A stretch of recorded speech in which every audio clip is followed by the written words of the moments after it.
चलो बच्चे लोग, आज हम लोग स्टेट ऑफ मैटर के अंदर फिजिकल केमिस्ट्री पढ़ रहे हैं। फिजिकल केमिस्ट्री के अंदर गैसियस स्टेट, और सबसे पहले डिफाइन करेंगे गैसेस के बारे में, क्योंकि इस चैप्टर के अंदर आपको सिर्फ गैसियस स्टेट ही पढ़ना होता है। गैसेस किसे कहेंगे? तो देखो एक लाइन उसकी डेफिनेशन में बता रही हूं, कलेक्शन ऑफ एटम्स और मॉलिक्यूल्स। हम लोग बोल सकते हैं कलेक्शन ऑफ एटम्स और molecules whose speed are dependent on temperature,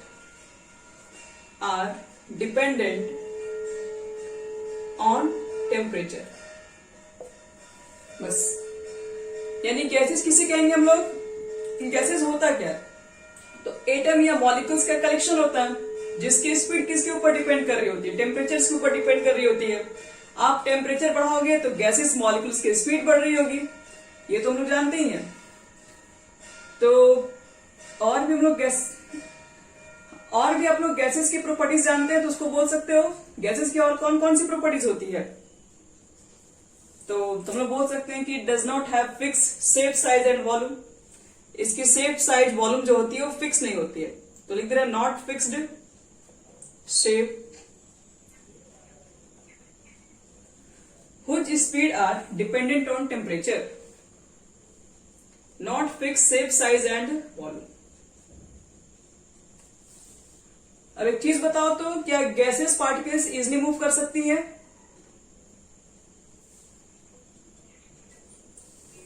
तो बोल सकते हैं ना गैसेस मूव इजिली। एक चीज बताओ, क्या आप लोग गैस को कंप्रेस कर सकते हो?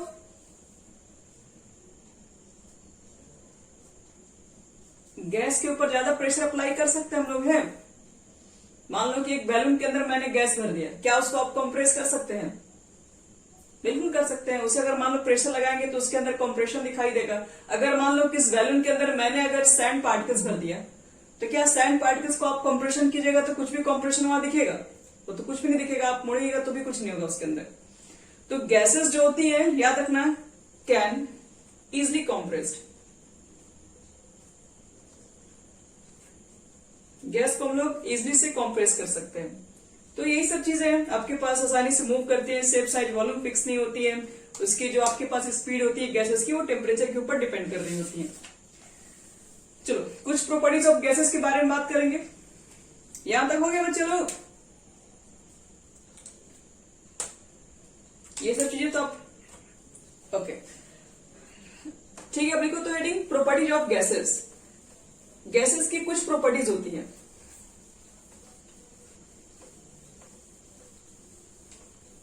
देखिए, properties of gases.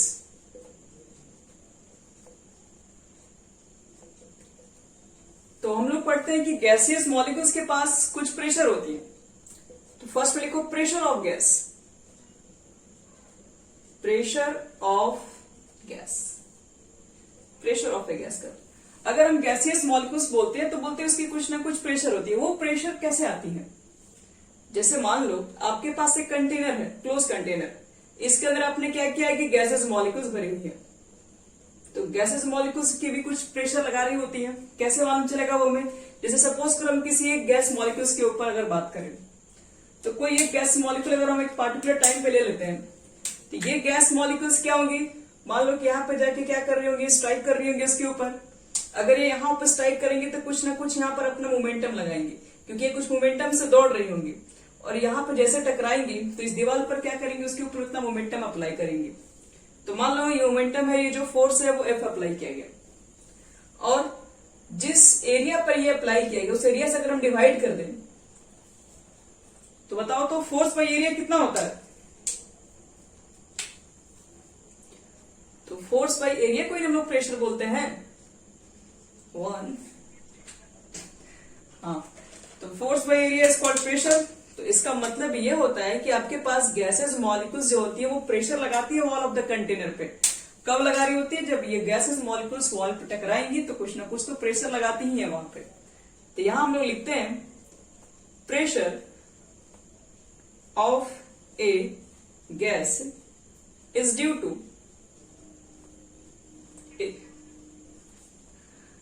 pressure of a gas is due to the continuous collision किसका collision of gas molecule within the with the wall of the container, with the wall of the container. बस इतना ही मेहनत करना है। यानी कि जो pressure होती है गैसेस मॉलिक्यूल के पास वो कहां से आ रही होती है, तो वो कंटिन्यूअस कॉलिजन की वजह से क्रिएट होती है। कॉलिजन कहां से कर रही है, तो कॉलिजन वो जो आपके पास कंटेनर की वो जो वॉल से कोलाइड कर रही है, तो वहां पर कुछ ना कुछ तो प्रेशर एक्सर्ट कर ही रही होंगी, और जिस एरिया में एक्सर्ट कर रही प्रेशर हम डिवाइड कर देंगे तो वहां प्रेशर कितना लग रहा है ये भी मालूम चल जाएगा हमें। अब गैसेस मॉलिक्यूल की प्रेशर तो होती है, ये हमें पता चल गया। तो प्रेशर के लिए हम क्या क्या यूनिट यूज कर सकते हैं, अब वो चेक करते हैं। लिखो तो यूनिट ऑफ प्रेशर, किसी को यहां पता है कि प्रेशर की यूनिट क्या होती है?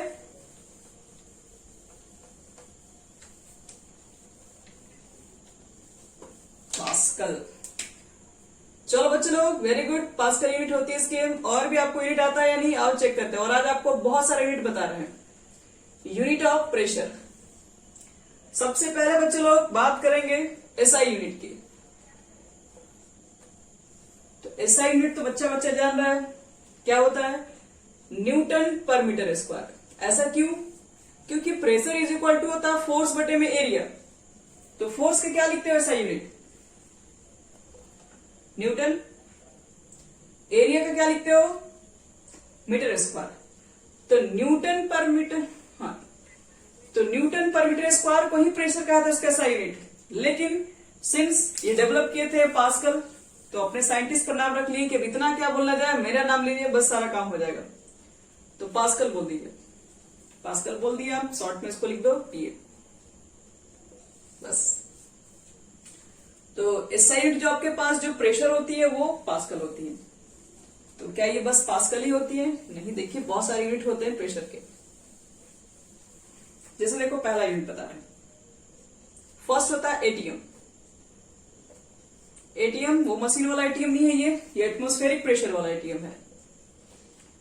Atmospheric pressure. एटमॉस्फेरिक प्रेशर का मतलब क्या हुआ? जो भी हमारे ऊपर प्रेशर लग रहा है, हमारे ऊपर भी तो कुछ प्रेशर लग रहा है, इतना सारा एयर है हमारे ऊपर, कुछ ना कुछ तो प्रेशर लग ही रहा है, लेकिन उसका प्रेशर इतना कम है कि हम पे कुछ असर नहीं हो रहा, ना आप पे कुछ असर हो रहा है। जहां है वहीं पर बैठे रह रहे हैं। अगर प्रेशर लगा रहा है तो हम लोग फिर अपना डायरेक्शन क्यों नहीं चेंज कर लगे? तो वो जब बहुत आंधी तूफान आ जाएगा ना, वहां समझ में आएगा कि हाँ वहां प्रेशर लग रहा है। अभी प्रेशर तो लगता है, बहुत कम लगता है, इसलिए पता नहीं चलता हमें। तो देखो एटमॉस्फेरिक प्रेशर का मतलब यही हो गया कि जो भी हमारे ऊपर प्रेशर लग रही होती है वही एटमॉस्फेरिक प्रेशर है। तो अगर आपसे पूछा जाए कि 1 एटीएम अगर कहीं दिया रहेगा तो 1 एटीएम में कितना पास्कल, तो 1 एटीएम इज इक्वल टू होता है 1.013 into 10 to the power 5 pascal. ये 1 एटीएम की वैल्यू है। देख लो बच्चे लोग। सेकेंड, अगर दूसरा यूनिट अगर चेक करोगे, दूसरा यूनिट होता हमारे पास बार। बार मतलब निकला एक तरीके से कहा जाए तो बैरोमीटर से निकला हुआ। तो दूसरी जो इसकी एसआई यूनिट होती है, एसआई यूनिट सॉरी प्रेशर की जो यूनिट होती है वो बार होती है। तो 1 एटीएम में कितना बार होता है, कोई आपसे अगर ये पूछ ले तो 1.013 बार बोल देना कि 1 एटीएम में और बार का रिलेशन होता है। तो अगर आपसे कोई पूछे कि मुझे एसआई यूनिट में बताओ, एसआई यूनिट का मतलब है कि 1 बार में कितने पास्कल होते हैं। ठीक है, तो एक चीज बताओ, 1 एटीएम में इतने बार और 1 एटीएम में कितने पास्कल है? तो 1.013 into 10 to the power 5 pascal is equal to 1.013 bar. तो तुम लोग बताओ तो 1 बार में कितने पास्कल, क्या बोलोगे? कैंसिल हो गया 1, ये भी कैंसिल, देखो दोनों सेम है, कैंसिल हो गया। तो 1 बार इज इक्वल टू कितना पास्कल? 10 के पावर 5, क्योंकि ये तो बच्चे लोग कैंसिल हो जाएगा ना, तो क्या बचेगा? 10 के पावर 5 बचेगा, बस खत्म। आ गया सबको समझ में? चलो अब लिखो तीसरा इसका यूनिट।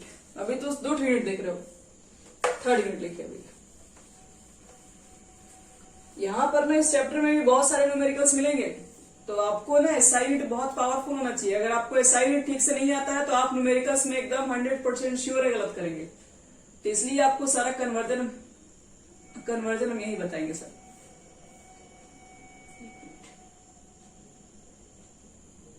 चलो बच्चे लोग अब देखो यहाँ पे तुम लोग ध्यान से 3rd नंबर।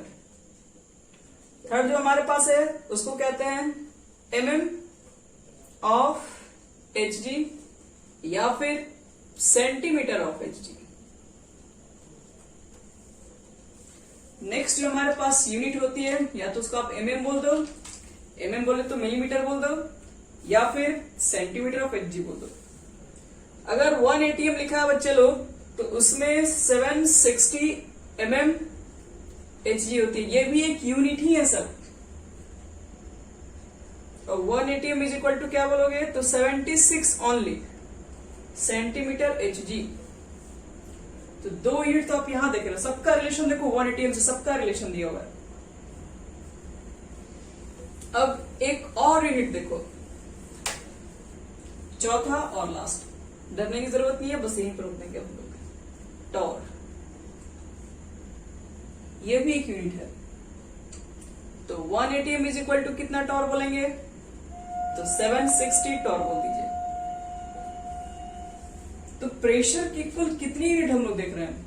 पहला बोले न्यूटन पर मीटर स्क्वायर, उसी को पास्कल बोल दिए, ठीक है। एटीएम देख लिए, एटीएम के बाद फिर बार देख लिए, बार के बाद फिर मिलीमीटर एचडी देख लिए, सेंटीमीटर एचडी देख लिए, टॉर देख लिए। यानी अगर मान लो कि 1 atm इज इक्वल टू पूछेंगे क्या क्या हम लोग जान गए तो 1.013 इंटू 10 के पावर 5 पास्कल, या फिर 1 atm इज इक्वल टू हम लोग पढ़ चुके हैं 1 atm के अंदर हम लोग चेक करें बार तो 1.013 बार होता है। अगर चेक करें कि 1 atm इज इक्वल टू कितना सेंटीमीटर एचजी तो 760 मीटर mm एचजी पहले, फिर सिर्फ 76 सेंटीमीटर एचजी होता है, और फिर 760 टॉर। देख लो इतना सारा प्रेशर का यूनिट रखता है अकेले।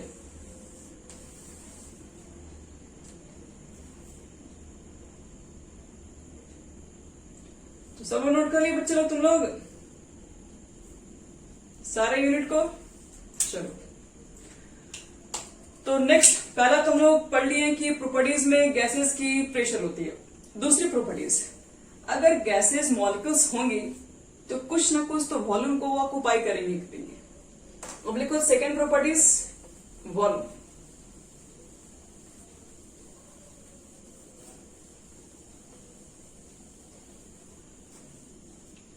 देखो बच्चे लोग सेकेंड प्रॉपर्टी जो होती है वो वॉल्यूम होती है। अब बात करेंगे कि वॉल्यूम किसे कहते हैं। तो वॉल्यूम के लिए देखो क्या डिफाइन किया गया गैसेस के लिए, कहते हैं कि vacant space between the gases molecule. Gases molecule के बीच में जो वैकेंट स्पेस होता है उसी को तुम लोग वॉल्यूम बोलते हैं। मतलब एक चीज और भी बोल सकते हैं, free space available for the movement of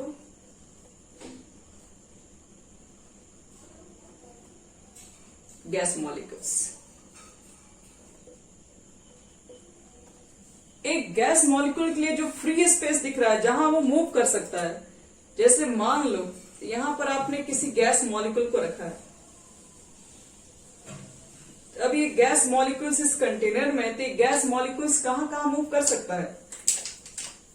तो गैस मॉलिक्यूल यहां भी हो सकता है, यहां भी हो सकता है, यहां पर भी, मतलब ये पूरा फ्री एरिया है तो वो कहीं भी मूव कर सकता है। तो उसके लिए अगर पूछा जाए कि बताओ कि इस गैसेस मॉलिक्यूल के लिए वॉल्यूम क्या होगा, तो आप तो पूरे कंटेनर का वॉल्यूम बताएंगे। क्यों? क्योंकि गैसेस मॉलिक्यूल एक जगह थोड़ी ना होगा, ये तो गैस मॉलिक्यूल हर जगह घूम रहा होगा, कभी यहां पर, कभी वहां पर, कभी यहां पर, मतलब पूरी तरीके से हर जगह कहीं भी हो सकता है। तो उसके लिए तो वो कहीं मूवमेंट है, ये लिए पूरा इसके लिए फ्री स्पेसेस में कहीं भी मूव कर सकता है। तो जितना उसके लिए स्पेस होगा मूव करने के लिए, जहां पर वो मूव कर सकता है वही उसका वॉल्यूम है। अगर हम किसी पार्टिकुलर चीज के लिए अगर मालूम करें, जैसे मान लो हमने एक डब्बा ले लिया, इसको ध्यान से समझना। इस बॉक्स के अंदर मैंने क्या कर दिया, इस बॉक्स के अंदर मैंने कुछ गैसेस मॉलिक्यूल फिल कर दिया, उसको बंद कर दिया पूरी तरीके से। तो आपसे पूछा जाए कि बताओ कि उस गैसेस मॉलिक्यूल की वॉल्यूम क्या होगी, तो वॉल्यूम कैसे निकालोगे? तो वॉल्यूम तो आप इसी का निकालेंगे, क्योंकि डब्बे के अंदर क्या है, गैसेस मॉलिक्यूल कहीं भी मूव कर सकती हैं। तो आप उस गैसेस मॉलिक्यूल का वॉल्यूम निकालो, क्योंकि गैसेस की तो वॉल्यूम फिक्स नहीं होती है। तो आप जिस कंटेनर में रखोगे, आपको उस कंटेनर का वॉल्यूम, क्योंकि आप गैसेस को जिस कंटेनर में रखते हो उसी कंटेनर का वो शेप ले लेता है। अगर इसके अंदर एक गैसेस प्रेजेंट है तो इसी के वॉल्यूम को फाइंड करना पड़ेगा, क्योंकि इसी के अंदर मॉलिक्यूल्स मूव कर रही होंगी हर जगह।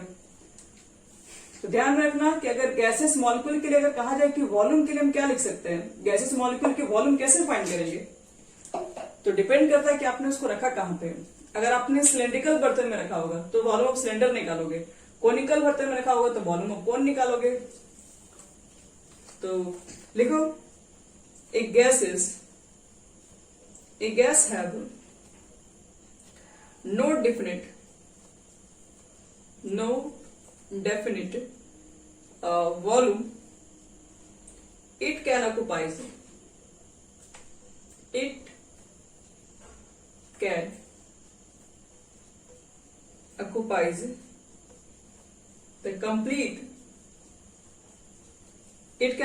the complete space of the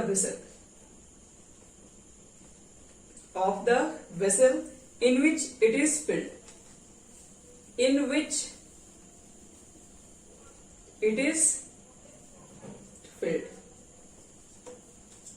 समझ में आया बच्चे लोग? गैसेस के वॉल्यूम के बारे में क्या बोलोगे? गैसेस की वॉल्यूम निकालने होगी। आप तो जानते हैं कि गैसेस की तो वॉल्यूम ही फिक्स नहीं होती है, फिर वॉल्यूम कैसे निकालेंगे? उसके लिए हम जिस कंटेनर में रखेंगे उसका वॉल्यूम निकाल देंगे हम लोग। यानी कि देखो, तो इतना लिख सकते हैं कि नहीं हम लोग, volume of gas equal to क्या लिख सकते हैं, वॉल्यूम ऑफ वेसल लिख सकते हैं।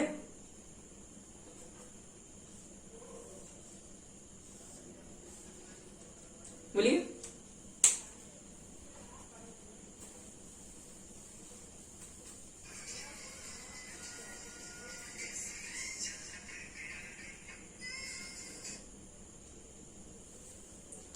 सुनाई दे रहा बच्चे लोग सबको?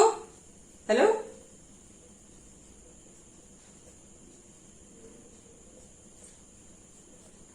एसआई यूनिट ऑफ वॉल्यूम, ये हमारा है नया हेडिंग। आवाज आ रही है बच्चे लोग? हेलो हेलो,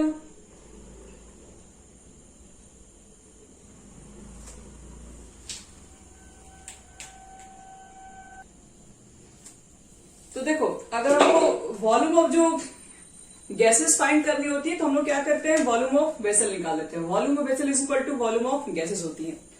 अब बात करते हैं कुछ इसके यूनिट के, यूनिट ऑफ वॉल्यूम। तो सबसे पहला first SI unit, SI unit of volume कितना लिखते हैं, तो मीटर क्यूब। और आपसे पूछा जाए कि 1 metre cube is equal to कितना लीटर, तो बोल देना 1000 litre. 1 DM cube is equal to 1 litre, और 1 litre is equal to 1000 ml भी होता है बच्चे लोग, या फिर 1000 सेंटीमीटर क्यूब। और सेंटीमीटर क्यूब को कभी कभी आप देखोगे कि सी और सी लिखा रहेगा, क्यूबिक कैपेसिटी इसको कहते हैं। तो ये सब हमारे पास क्या होता है, यूनिट ऑफ वॉल्यूम होती है। चलो अब बात करेंगे टेम्परेचर, इसको मिटा दें।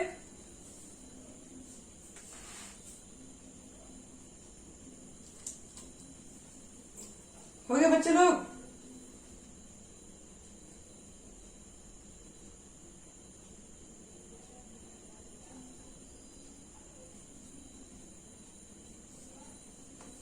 चलो थर्ड लिखो टेम्परेचर।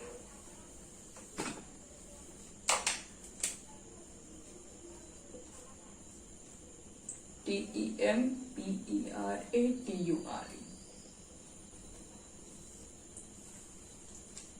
लिख दिए बच्चे लोग, सब लोग हेडिंग टेम्परेचर। अगर हमारे पास गैसेस मॉलिक्यूल्स है तो उसके कुछ ना कुछ तो टेम्परेचर होती ही है। तो टेम्परेचर क्या है, मतलब टेम्परेचर क्या इंडिकेट कर रहा है? तो टेम्परेचर आपके पास बताता है degree of hotness and coldness. आपके पास कौन सी बॉडी कितनी ज्यादा हॉटनेस है या कोल्डनेस है, ये कैसे मालूम चलती है? ये उसके टेम्परेचर से मालूम चल जाती है। तो टेम्परेचर क्या होती है? टेम्परेचर ये बताती है कि कोई बॉडी कितना गर्म है या फिर कितना ठंडा है। ठीक है, तो आप चेक करते हैं स्केल ऑफ टेम्परेचर। टेम्परेचर को हम लोग कैसे मेजर करते हैं, इसकी क्या यूनिट होती है, हम लोग इसकी SI यूनिट क्या क्या लिख सकते हैं? तो स्केल ऑफ टेम्परेचर।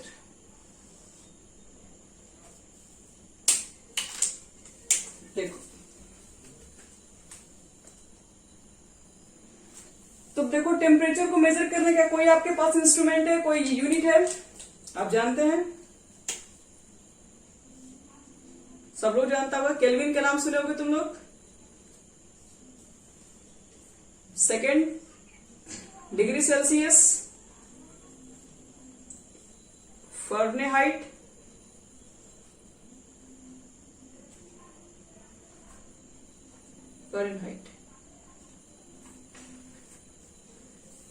तो फ़ारेनहाइट हो गया, केल्विन हो गया, डिग्री सेल्सियस हो गया। क्या इनके बीच में कुछ रिलेशन भी होता है? बिल्कुल होता है। देखो रिलेशन कैसा कैसा है सबके बीच में। Relation between degree Celsius to kelvin. देखो इनके बीच में क्या रिलेशन है। आपके पास अगर मान लीजिए टेम्परेचर है वो केल्विन में अगर दिया हुआ है, मतलब आपको केल्विन में चाहिए, और वो डिग्री सेल्सियस में अगर है, तो डिग्री सेल्सियस वाले टेम्परेचर को आप यहां लिख दो, उसमें ऐड कर दो 273.15 केल्विन, तो वो केल्विन में कन्वर्ट हो जाता है। इसका मतलब है कि अगर मान लो कि मेरे पास टेम्परेचर अगर गिवन है डिग्री सेल्सियस के अंदर और आपको चाहिए केल्विन में, तो वो केल्विन में कन्वर्ट करने के लिए क्या ऐड करते हैं? तो 273.15 केल्विन। लेकिन जब हम लोग कैलकुलेशन पर्पस में यूज करते हैं तो 0.15 निकाल देते हैं। क्यों? क्योंकि कैलकुलेशन थोड़ा हार्ड हो जाएगा इसकी वजह से। जब कैलकुलेशन पर्पस में यूज करेंगे तो आप इसको छोड़ दोगे। अगर आपसे कहा जाए कि रिलेशन बताओ किसके बीच में, तो between degree Celsius and Fahrenheit के अंदर, इसके बीच में भी कोई रिलेशन है, तो इसके पीछे भी रिलेशन है। क्या है? तो देखो C/5 इज इक्वल टू होता है F -32/9। डिग्री सेल्सियस वाला वैल्यू यहां रख दो तो फ़ारेनहाइट में निकल जाएगा, ये फ़ारेनहाइट की वैल्यू यहां पुट कर दीजिए तो डिग्री सेल्सियस में उसका आंसर आ जाएगा। लिख लिया बच्चे लोग यहां तक?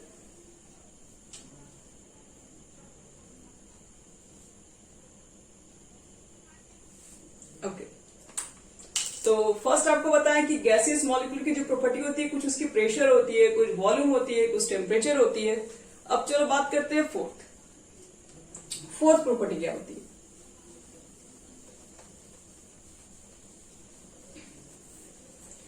जो फोर्थ प्रॉपर्टी होती है वो होता है अमाउंट ऑफ गैसेस।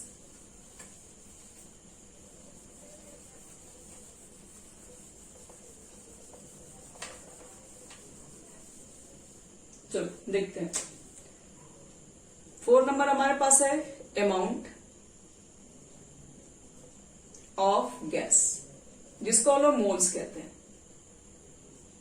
तो याद रखना जो गैसेस मॉलिक्यूल्स होती है वो मोल्स पे भी डिपेंड कर रही होती है, वो मास पे भी डिपेंड करती है। गैसेस जो मॉलिक्यूल्स होती है मोल्स को तो लोग एन से रिप्रेजेंट करते हैं, और मास भी होती है गैसेस मॉलिक्यूल्स की, तो मास भी बहुत होती है, बहुत कम होती है लेकिन होती तो है। मास है तो उसको एम से रिप्रेजेंट करेंगे। तो ये हमारे पास स्टेट ऑफ मैटर्स के अंदर जो गैसेस होती है उनकी कुछ कुछ प्रॉपर्टीज होती है। ये प्रॉपर्टीज क्या क्या हमारे पास मिली? हाँ, ये प्रॉपर्टीज ये प्रॉपर्टीज क्या क्या हो सकती है बच्चे लोग? प्रेशर हो सकती है, वॉल्यूम हो सकती है, टेम्परेचर हो सकती है, मोल्स में भी हो सकती है। चलो अब यहां से स्टार्ट करेंगे हम लोग। गैस